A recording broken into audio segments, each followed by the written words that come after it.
Aláròyé máa wí o. ilé-ẹjọ́ kòtẹ́milọ́rùn ní kí wọ́n dá orúkọ ẹgbẹ́ ADC àtàwọn míín tí wọ́n fagilé. Pẹ̀lú ìdájọ́ ilé-ẹjọ́ kòtẹ́milọ́rùn tó wáyé láìpẹ́ yìí, ó ti fi hàn pé ọsàn ti sọ dídùn fún ẹgbẹ́ ADC àtàwọn ẹgbẹ́ òṣèlú míín tí ilé-ẹjọ́ gíga kan nílẹ̀ wa kangi mọ́ lẹ́sẹ̀ pé kí àjọ elétò ìdìbò ilẹ̀ wa INEC má forúkọ wọn sílẹ̀ láti kópa nínú ètò ìdìbò tí yóò wáyé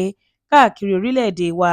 Kóòtù kòtẹ́milọ́rùn tó fìkàlẹ̀ sílùú Àbújá ló tàbùkù ìdájọ́ ilé-ẹjọ́ gíga tó fagilé ìforúkọsílẹ̀ àwọn ẹgbẹ́ òṣèlú 5 ọ̀tọ̀ọ̀tọ̀ lóṣù tó kọjá. Nínú ìdájọ́ tí wọ́n gbé kalẹ̀ lọ́jọ́ Ìṣẹ́gun Tuesday,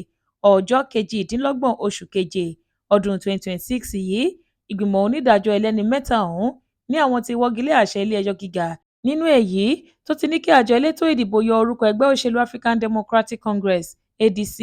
Accord Party AP, Action Alliance AA, Action People's Party APP àti Zenith Labour Party ZLP kúrò nínú àwọn tó ti forúkọ sílẹ̀ lọ́dọ̀ wọn. Nígbà tó ń gbẹnu àwọn ẹlẹgbẹ́ rẹ̀ sọ̀rọ̀, alága ìgbìmọ̀ olùdájọ́ ọ̀hún, onídàájọ́ Abba Muhammed, ní onídàájọ́ Peter Lifu kò tẹ̀lé ìlànà òfin Nàìjíríà lórí bó ṣe pàṣẹ pé kí wọ́n lọ fagilé orúkọ àwọn ẹgbẹ́ òṣèlú 5 yìí. Ó ní adájọ́ Lifu kò lágbára lábẹ́ òfin láti jókòó débi tí yóò ní òun gbé ìdájọ́ kalẹ̀ níwọ̀n ìgbà tí òun fúnra rẹ̀ mọ̀ dájúdájú pé ìdájọ́ kan ti wà nílẹ̀ ṣáájú láti ilé-ẹjọ́ kòtẹ́milọ́rùn. Àwọn ìgbìmọ̀ olùdájọ́ ọ̀hún ní bí ìkọjá àyè pátápátá ní fún adájọ́ ilé-ẹjọ́ gíga kan láti kéde fífi òfin de àjọ elétò ìdìbò láti gba orúkọ àwọn ẹgbẹ́ òṣèlú yìí wọlé lẹ́yìn tí wọ́n ti kọ́kọ́ forúkọ sílẹ̀, ìyẹn ní ìbámu pẹ̀lú àlàkalẹ̀ ètò ìdìbò tó ń bọ̀ lọ́nà. Bákan náà ni wọ́n tún júwe ìgbésẹ̀ tí adájọ́ yìí gbé bí ìwà àfojúdi àti mímọ̀ọ́mọ̀ ṣàìgbọràn sí òfin àti ìlànà ìdájọ́. Ìgbìmọ̀ olùdájọ́ ọ̀hún ní àwọn ti da ìdájọ́ náà nù nítorí ìgbékalẹ̀ rẹ̀ lòdì pátápátá nínú ìwé òfin Nàìjíríà, yàtọ̀ sí kíkùnà látẹ̀lé ìlànà ètò ìdájọ́ léyìí tí kò fún láǹfààní láti gbé irú ẹjọ́ bẹ́ẹ̀ kalẹ̀. Wọ́n ní kò yẹ kí adájọ́ ọ̀hún gba ẹjọ́ tí wọ́n ń pè yìí wọlé rárá nítorí olùpẹ̀jọ́ fúnra rẹ̀ kò lẹ́tọ̀ọ́ lábẹ́ òfin lórí ìgbésẹ̀ tó gbé. Àwọn adájọ́ kóòtù kòtẹ́milọ́rùn yìí ní ilé-ẹjọ́ gíga tún kùnà láti ṣèwádìí tó jinlẹ̀ kó tó gbé ìdájọ́ rẹ̀ kalẹ̀. Wọ́n ní àwọn ẹ̀rí tó wà níkàáwọ́ àwọn ló fìdí rẹ̀ múlẹ̀ pé gbogbo ìlànà tó yẹ lábẹ́ òfin làwọn ẹgbẹ́ òṣèlú tí wọ́n fòfin dè tẹ̀lé pátápátá láìkù síbì kan níbàámu pẹ̀lú abala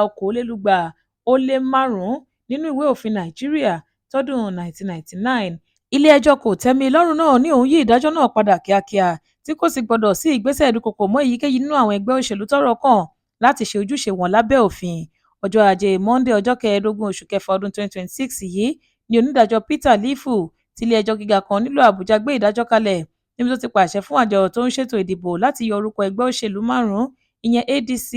AP, AA, APP àti ZLP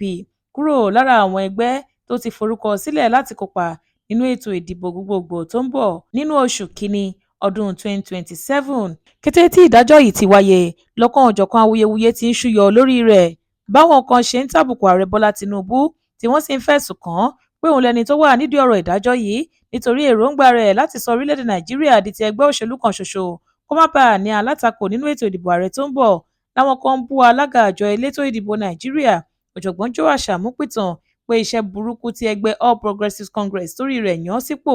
òun náà ló ń jẹ́. Olúṣèyẹ Iyèadé ló ṣe àkójọpọ̀ ìròyìn yìí fún ìkànnì Aláròye Online TV.